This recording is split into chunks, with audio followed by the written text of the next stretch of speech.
अस्सलाम वालेकुम फ्रेंड्स, आज हमारे पास ये 2020 की मीरा आई हुई है। इसमें दो तीन प्रॉब्लम्स आ रही हैं। एक तो प्रॉब्लम शायद बहुत सारे लोग फेस कर रहे हैं और वो वैसे ही चलाते रहते, कोई उस पर ध्यान नहीं देते।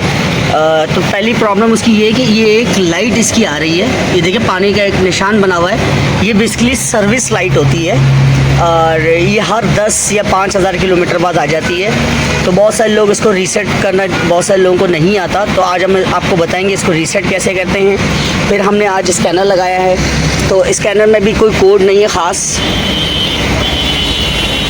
सब कुछ क्लियर है, ओके की रिपोर्ट है। और ये जो दो कोड्स आ रहे हैं ये बेसिकली किसी ने इसके ऊपर काम किया है, या अगर काम ना भी किया हो तो ये मोटरें समटाइम थोड़ी बहुत हवा हीट होती हैं, तो EPS की उसकी वजह से ये लाइट आती है।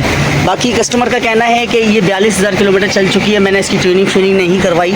ये जापान से आई थी कोई 30,000 किलोमीटर होकर, और उसके बाद ये गाड़ी बेसिकली भारी चल रही है और एवरेज नहीं दे पा रही कस्टमर को, और बहुत ज़्यादा ऐसा लग रहा है किसी ने इसको पीछे से पकड़ा हुआ है। तो आज हम इसकी गाड़ी की ट्यूनिंग करेंगे और इसको आपको बताएंगे कि इसकी सर्विस मेंटेनेंस जो लाइट है ना, उसको कैसे आप ऑफ़ कर सकते हैं। इस सर्विस लाइट को ख़त्म करने के लिए बेसिकली जब हम सेटिंग्स में जाते हैं तो वो आपसे पूछता है कि ये सर्विस लाइट फिर कब आनी चाहिए। 20,000 से लेकर 10,000 किलोमीटर के दरमियान ये आपको ऑप्शंस देता है कि कब आनी चाहिए। तो हम आपको बताते हैं। ये देखिए, आपने पहले ये इंटर करना है, फिर से इंटर करना है, फिर आपने ये देखिए ये बेसिकली तो जापानीज़ में लिखा हुआ है, लेकिन हम आपको बताने की कोशिश करेंगे।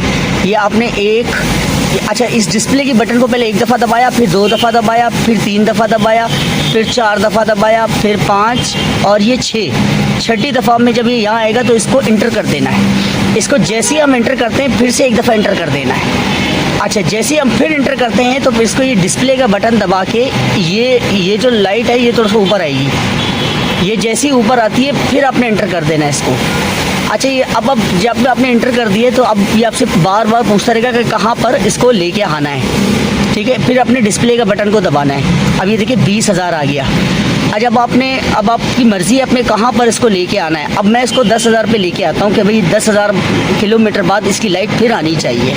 ये देखें, हर 500 किलोमीटर बाद इसकी जो ना वो रीडिंग चेंज होती जा रही है। अब ये 10,500, ये 10,000 हो गए। अब मैंने फिर इंटर कर दिया, ठीक है, फिर इंटर कर दिया, फिर हमने डिस्प्ले किया। अब ये बैक आ जाएगा, बैक आके फिर हमने इंटर कर दिया, ठीक है। अब आपने इसको यहाँ लाके फिर रिवर्स करना है, और ये ऑन हो चुका है। इसको ऑफ करना चाहिए, ऑफ। और जब हम यहाँ पर आते हैं, इस ऑन के ऊपर आते हैं, तो हमने इसको नीचे लेके आना है। ये इसके ना बैक का रिटर्न का बटन है, आपने इसको रिटर्न ही करना है, मतलब डायरेक्टली स्विच ऑफ नहीं करना। फिर हमने इसको इंटर कर देना है, फिर हमने इसको नीचे लेके आना है। डिस्प्ले के बटन से ये नीचे आता है, फिर ये जैसे नीचे है यहाँ से फिर रिटर्न हो गया।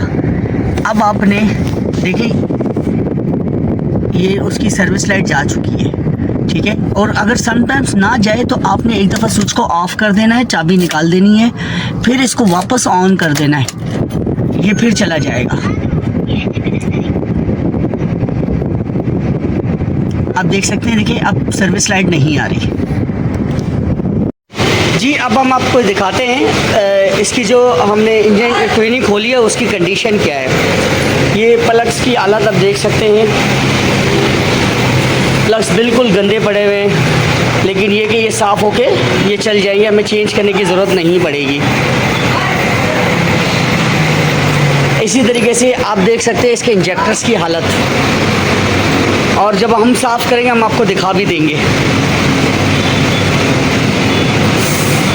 अच्छा, एक और मिस्टेक जो ना वो बहुत सारे हज़रात करते हैं, ये जो इसकी थ्रॉटल बॉडी है ना, ये आप देख सकते हैं ये बहुत गंदी हो रही है। ये क्योंकि ब्लैक होने की वजह से आपको शायद फील नहीं हो रहा, तो मैं आपको अभी दिखा देता हूँ। ये मेरी उंगली देखिए साफ़ है ना, अब ये देख सकते हैं बिल्कुल गंदी हो रही है। अच्छा, इस पर एक जो लोग प्रॉब्लम करते हैं ना, वो ये क्या करते हैं, बहुत सारे जो लोग गलती करते हैं वो क्या करते हैं, ये थ्रॉटल बॉडी लगी होती है, ये कार्बोरेटर स्प्रे है, इसको डायरेक्टली इस पर अप्लाई करते हैं, इस थ्रॉटल बॉडी में डायरेक्टली लगे लगे अप्लाई करते हैं। देखिए उससे एक प्रॉब्लम एक और ये आती है कि ये जो मट्टी, ये जो कीचड़ है, अच्छा यहाँ से जो मट्टी है ना वो सारी इंजन के अंदर चली जाती है। उससे क्या होता है कि इंजन के अंदर जाके वो एमरी का काम करती है, आपके इंजन को भी नुकसान देती है, और उसके बाद वो सारी की सारी मट्टी आपकी गाड़ी की कैटलाइटिक के अंदर आ जाती है। कैटलाइटिक बेसिकली एक फ़िल्टर होता है जो गाड़ी के इंजन के एग्जॉस्ट में लगा होता है, वो उसको भी गंदा करती है। फिर मज़ीद आपकी गाड़ी और ख़राबी की तरफ चली जाती है। आपको तो लगता है कि आपने गाड़ी की ट्यूनिंग करवाई है और अच्छी हो गई है, लेकिन वो बज़ाहिर शुरू के दिनों में या कुछ अरसे तो सही रहती है, लेकिन लॉन्ग टर्म के लिए वो ज़्यादा प्रॉब्लम क्रिएट करती है, आपके इंजन की लाइफ को कम कर देती है।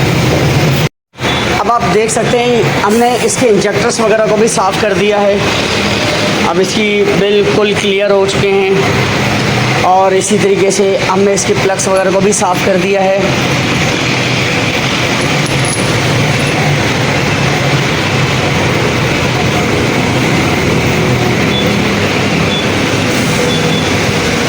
इसी तरीके से इसके थ्रॉटल बॉडी को भी हमने खोल के ही साफ़ किया है, और एक ऑक्सीजन सेंसर है, ये भी हमने इसको भी खोला है और इसको यहाँ से खोला है। और अब हम इसकी कैटलाइटिक भी वॉश करके आपको दिखाते हैं और इन सब चीज़ों की फ़िटिंग करते हैं अब।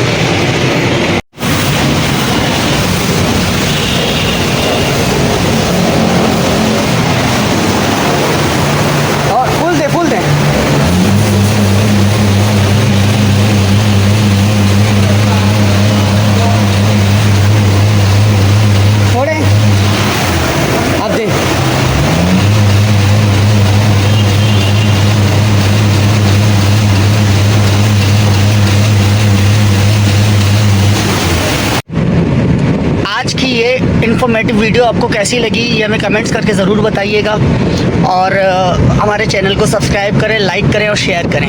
Thank you so much.